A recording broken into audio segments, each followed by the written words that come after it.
दोस्तों, Bermuda triangle का नाम तो सुना ही होगा आपने। This area is one of the most dangerous places on Earth. There's all these shipwrecks out there. 27 men are never seen again. एक ऐसी जगह जहां पर रहस्यमय तरीके से शिप गायब हो जाते हैं और वहां पर कंपास भी अपना काम करना बंद कर देता है। एक ऐसी जगह जहां पर हजारों लोगों की मौत हो चुकी है, लेकिन अब तक कोई नहीं जानता कि इसके पीछे असली वजह क्या है। कोई कहता है यह भूतों का डेरा है, तो कोई कहता है यह एलियंस का ठिकाना है। आखिर ये बरमूडा ट्रायंगल क्या है, इसका राज क्या है? तो चलिए इसकी मिस्ट्री और हिस्ट्री दोनों को समझने की कोशिश करते हैं।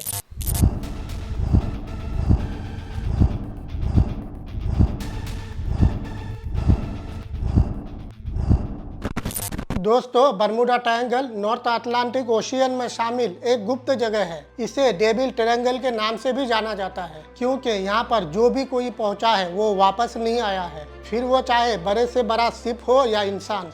कहते हैं यहाँ सब कुछ इतने रहस्यमय तरीके से गायब हो जाता है कि किसी को कुछ पता ही नहीं चलता। जिसने भी इस ट्रायंगल के करीब जाने की कोशिश की वो हमेशा के लिए राज बनकर रह गया। 75 प्लेन्स और 100 से भी ज़्यादा छोटे बड़े शिप्स गायब हो चुके हैं और 1000 से भी ज़्यादा लोगों की मौत हो चुकी है। दरअसल ये एक वाटर ट्रायंगल है जो फ्लोरिडा, बरमूडा और प्यूर्टो रिको के 3 छोर से मिलकर बनता है। हालांकि ये कितना बड़ा ट्रायंगल है ये पता लगाना मुश्किल है। अनुमान के मुताबिक बरमूडा ट्रायंगल का कुल क्षेत्रफल लगभग 5 लाख स्क्वायर किलोमीटर है। इसे आप कुछ यूँ समझ सकते हैं जैसे भारत के राजस्थान, महाराष्ट्र और मध्य प्रदेश के क्षेत्रफल को अगर मिला दिया जाए तो जितना एरिया बनता है। इतना बड़ा खौफनाक ट्रायंगल है, या फिर यूँ कहो कि इससे भी कई ज़्यादा बड़ा है। ज़्यादातर घटनाएं त्रिकोण की दक्षिणी सीमा में होती है। इसके इतिहास पर अगर नज़र डालो तो सबसे पहले 1945 में अमेरिकी नौसेना के 5 टोरपीडो बॉम्बर विमानों ने फ्लोरिडा से पूरब की ओर उड़ान भरी थी। इस मिशन को फ्लाइट 19 कहा जाता है, जिसमें पायलट समेत कुल 14 क्रू मेंबर सवार थे। सब कुछ ठीक ठाक चल रहा था, फिर अचानक इसके कंपास में कुछ प्रॉब्लम होने लगती है और कुछ ही देर में इसने भी अपना काम करना बंद कर दिया। अब यहाँ सबसे बड़ी प्रॉब्लम खड़ी हो गई कि इन्हें अपने एक्चुअल पोजीशन का पता नहीं चल रहा था, साथ ही किसी और से संपर्क करने में भी दिक्कत हो रही थी। इस तरह दिन से रात हो गई और ये 5 विमान हमेशा के लिए लापता हो गए, जिनमें कुछ 14 लोग शामिल थे। आज तक कोई नहीं जान सका कि ये शिप कहाँ है और इन लोगों के साथ क्या हुआ। फ्लाइट 19 की तहकीकात के लिए एक सर्च एंड रेस्क्यू मरीन विमान को भेजा गया, लेकिन बदकिस्मती से यह भी फ्लाइट 19 की तरह लापता हो गया। इसके बाद बरमूडा को लेकर सनसनी फैल गई। लेकिन क्या आप जानते हैं कि बरमूडा ट्रायंगल के बारे में उस वक्त कोई नहीं जानता था, लेकिन इन दोनों शिप के लापता होने के बाद इस इलाके को बरमूडा ट्रायंगल का नाम दे दिया गया। बरमूडा ट्रायंगल को सर्च पार्टी ने एक मिस्टीरियस ट्रायंगल बताया है, क्योंकि यहाँ जाने वाले शिप और उनमें सवार लोग बड़े ही रहस्यमय तरीके से गायब हो जा रहे थे। ऐसे में लोगों के बीच इस ट्रायंगल को लेकर के एक खौफ पैदा हो गया और वहाँ जाने से डरते थे। बताते हैं कि 1945 से पहले भी बरमूडा ट्रायंगल में कई शिप्स गायब हो चुके हैं, जैसे कि 1872 में मैरी सेलेस्ट और 1918 में यूएसएस साइक्लोप। मैरी सेलेस्ट के साथ तो एक अजीब ही कहानी हो जाता है। मैरी सेलेस्ट एक ऐसा व्यापारिक शिप था जो बरमूडा ट्रायंगल में लापता हो गया था। दरअसल मैरी सेलेस्ट एक अमेरिकन मर्चेंट ब्रिटाइन थी, जिसने न्यूयॉर्क से जेनुआ के लिए उड़ान भरी थी, लेकिन वो वहाँ पहुँच नहीं पाते हैं।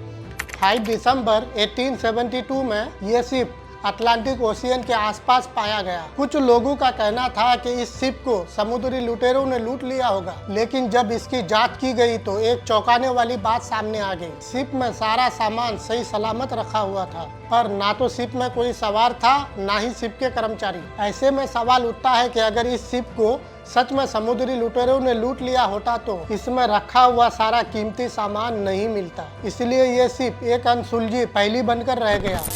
एलन ऑस्टिन 1881 में फिर से यहाँ एक और शिप लापता हो गया, जिसका नाम था एलन ऑस्टिन। यह शिप न्यूयॉर्क के लिए रवाना हुआ, जो बरमूडा ट्रायंगल के पास रास्ते में अचानक गायब हो गया। जब इसकी खोज की गई तो इस पर सवार एक भी इंसान का कोई अता पता नहीं चला। आपको बता दें कि बरमूडा ट्रायंगल के इलाके को और भी कई नाम दिए गए हैं, जैसा कि ग्रेवयार्ड ऑफ द अटलांटिक, यानी अटलांटिक का कब्रिस्तान, सी ऑफ डूम यानी कयामत का सागर और सरगेसो ग्रेवयार्ड आदि। इस तरह नामों का इस्तेमाल 18वीं और 19वीं सदी में किया गया था, मगर बर्मुडा ट्रायंगल का नाम पहली बार 1964 में यूज किया गया था। दरअसल एर्गोसी नाम की एक मैगजीन थी और उसमें विंसेंट हाइस गडीज नाम के एक आदमी ने यह मैगजीन लिखा था और इस आर्टिकल का नाम क्या था? The deadly Bermuda triangle. बताते हैं कि इस राइटर ने बर्मुडा ट्रायंगल का नाम इस्तेमाल करते हुए यहाँ पिछले सालों से होने वाली कई गतिविधियों का उल्लेख किया था, लेकिन इनमें इस बात का जिक्र नहीं था कि ऐसा यहाँ किस वजह से होता है। एरोप्लेन और लोगों के गायब होने के पीछे का कारण क्या है? राइटर ने इस जगह को बीम ऑफ लाइट बताया है और कहा कि यहाँ कुछ तो अलग है, जिसकी वजह से बर्मुडा ट्रायंगल में हर चीज गायब हो जाती है। कहते हैं कि इस आर्टिकल की वजह से बर्मुडा इस वक्त काफ़ी पॉपुलर हो गया, यहाँ तक कि इस पर कई किताबें भी लिखी गई और कई फिल्में भी बनाई गई। आपको बताते हैं कि बर्मुडा ट्रायंगल को लेकर अब तक क्या क्या दावे किए जा चुके हैं। बर्मुडा ट्रायंगल के बारे में सबसे पहले जानकारी देने वाले क्रिस्टोफर कोलंबस ही थे। इसके बाद क्रिस्टोफर कोलंबस को आसमान में एक रहस्यमय आग का गोला दिखाई दिया जो सीधा जमीन में आकर गिरता है। कुछ लोगों ने दावा किया है कि यहाँ पर एक भंवर बनता है, जबकि कुछ कहते हैं कि यह सब एलियंस की करामत है, ये रास्ता एलियन बेस तक जाता है। तो वही कुछ लोगों का मानना है कि यहाँ समंदर के नीचे एक बड़ा सा मॉन्स्टर रहता है, जिसकी वजह से यहाँ अजीब तरह की घटनाएं घटती रहती है। वही दूसरी ओर साइंटिस्ट का मानना है कि इस जगह में फिजिक्स के कुछ नियम बदल जाते हैं, जिस कारण ऐसी दुर्घटनाएं होती रहती है। लेकिन हैरानी की बात यह है कि तमाम तरह के रिसर्च के बाद भी इस नतीजे पर नहीं पहुंचा जा सका है कि आखिर गायब हुए शिप का पता क्यों नहीं लग पाया। उन्हें आसमान निगल लिया या समंदर? दुर्घटना की स्थिति में भी मलबा तो मिलता ही है, लेकिन यहाँ गायब हुए शिप और प्लेन्स का मलबा तक नहीं मिला। हालांकि वैज्ञानिकों ने हार नहीं मानी और उन्होंने बर्मुडा ट्रायंगल पर अपनी रिसर्च जारी रखी। ताज़ा रिसर्च के मुताबिक एरेटिक वेदर पैटर्न और इन्वायरमेंटल फैक्टर्स की वजह से भी बर्मुडा ट्रायंगल में इस तरह की एक्शन हो सकती है। बर्मुडा ट्रायंगल के आसपास के मौसम पर रिसर्च के बाद साइंटिस्टों ने ये पता लगाया कि इस ट्रायंगल के ऊपर तेज हवाएं चलती है और इनकी रफ्तार 170 मील प्रति घंटे तक रहती है। जब कोई शिप इस हवा के चपेट में आता है तो वो अपना संतुलन खो बैठता है, जिसके कारण उसका एक्सीडेंट हो जाता है और प्लेन्स लापता हो जाता है। शिप के लापता होने की दूसरी मेन वजह है तूफान। रिसर्च से पता चला है कि सबसे ज्यादा तूफान इसी इलाके में आते हैं, जिसके कारण शिप्स के लापता होना आम है। साइंटिस्टों का ये भी कहना है कि बर्मुडा ट्रायंगल में जारी चीजों को अपनी तरफ खींचने की ताकत बादलों की हेक्सागोनल शेप की वजह से आती है। ये बादल एयर बम बनाते हैं, यानी हवा में बम ब्लास्ट जैसे ताकत पैदा करते हैं। इस तरह बादल और तेज हवाएं मिलकर जब शिप से टकराती है तो उन्हें खींचकर समंदर की तल में ले जाती है। वही एक एक्सपर्ट का दावा है कि चट्टानें इस रहस्य को समझा सकती है। चैनल 5 की documentary secrets of the Bermuda triangle में एक मिनरल एक्सपर्ट निक हचिंग ने बताया है कि बर्मुडा ओरिजिनल रूप से एक समुद्री माउंटेन है। ये पानी के नीचे का ज्वालामुखी है जो 30 मिलियन साल पहले से एक्टिव था, लेकिन अब ये नष्ट हो चुका है और वहाँ सिर्फ ज्वालामुखी के शीर्ष बचे हैं। हमारे पास उनके सैंपल्स हैं जिनमें मैग्नेटाइट है। ये धरती पर नेचुरल पाए जाने वाला सबसे अधिक मैग्नेटिक पदार्थ है।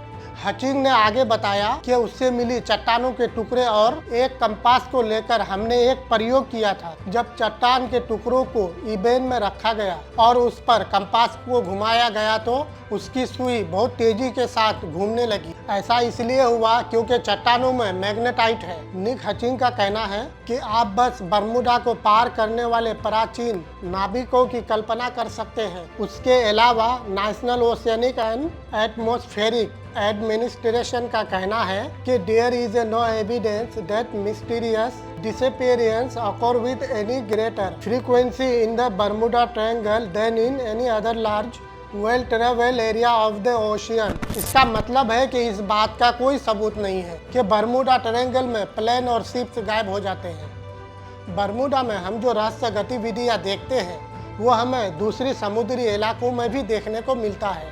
अंतर केवल इतना है कि हमने उन पर ज़्यादा फोकस नहीं किया है। इसी के साथ एक लॉजिक ये भी दिया गया है कि बर्मुडा ट्रायंगल एक हेवली ट्रैफिक्ड एरिया है। यहाँ प्लेन्स और शिप्स का बहुत ही ज़्यादा अराइवल होता है, इसीलिए यहाँ घटनाएं होने की पॉसिबिलिटीज बढ़ जाती है।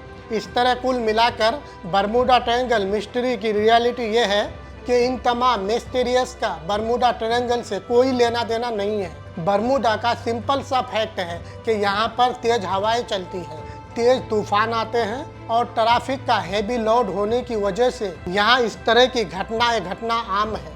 तो दोस्तों वीडियो कैसी लगी? अगर अच्छी लगी तो वीडियो को लाइक करें, कमेंट करें और कमेंट करके बताएं कि वीडियो में अगर कोई दिक्कत हुआ हो या बोलने में कोई गलती हुआ हो तो कमेंट करके बता सकते हैं। और आप अपने दोस्तों तक वीडियो फैलाएं, अपने परिवार तक फैलाएं ताकि इसको देखकर कुछ सीख मिले, और हर जगह फैलाओ।